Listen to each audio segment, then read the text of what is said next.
Hi, welcome back to IELTS IQ. Today, I'm going to teach you two very simple but powerful tips to improve your English. And stick around to the end for a bonus tip. Let's begin.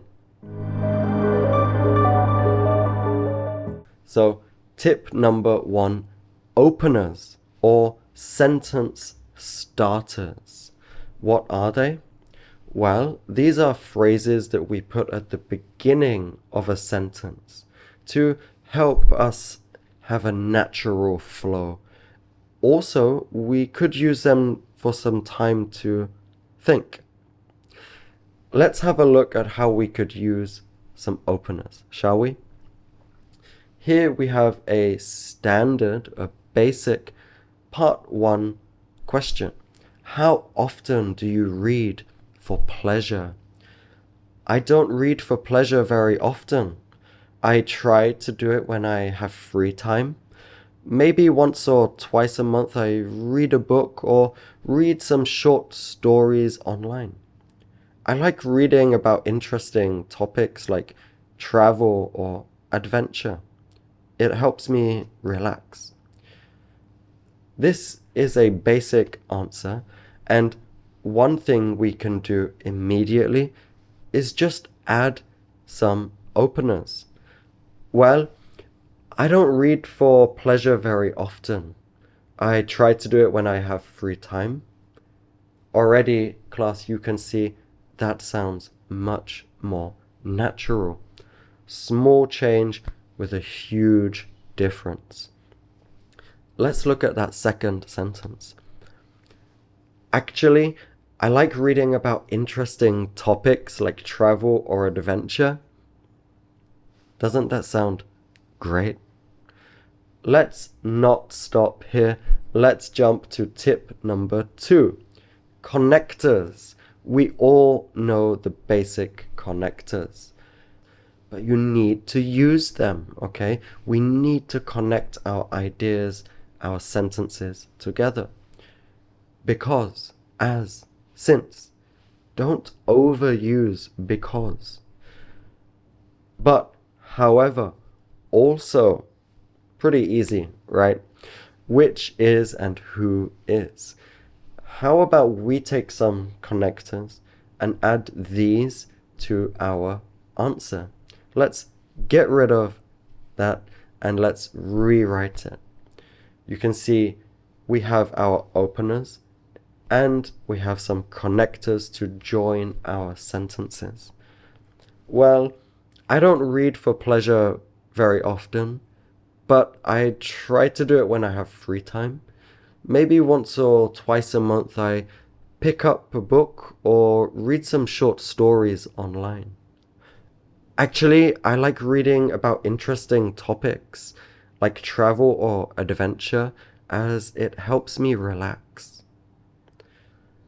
These two tips, these small changes, have had a huge effect on the answer. You guys need to practice using openers, okay? And we can add something at the end if we wanted.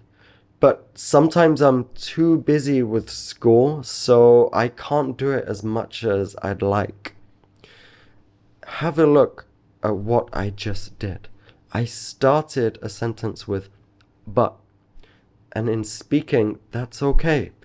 Of course, we should not be doing this in writing. It's not formal. When we're talking, we sometimes forget an idea or a sentence, and we want to add that.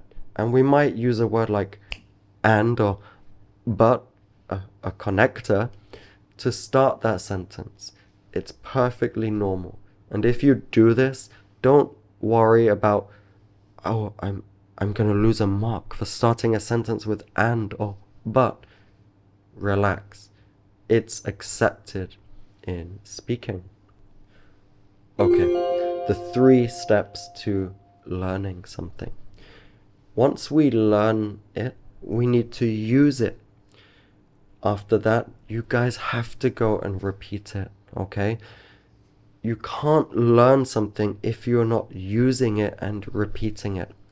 If you follow these 3 steps, you will achieve it, whether it's grammar, vocabulary, or some short tips like these. Okay, so go and practice openers and connectors and use them. Okay, our bonus tip for today. Thank you for sticking around to the end of the lesson.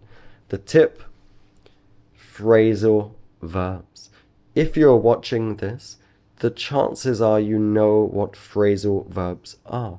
We take a verb with a preposition, and usually they are idiomatic.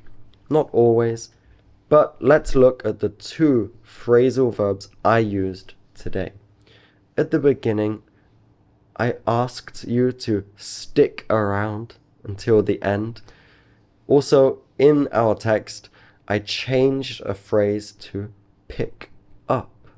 Usually pick up a book. Okay, so what do these mean? Stick around means to wait around for something, or just to wait. So stick around. And pick up can mean, of course, to pick something up, or purchase or buy something. Hey, could you pick up some milk while you're at the store? To buy some milk. Pretty easy, right? So try adding some phrasal verbs to your English. Okay, class, that brings this lesson to an end. If you like this content, give me a thumbs up. It really helps the channel. Don't forget to subscribe and hit that bell notification so you'll be updated when the next video is released. See you later. Goodbye.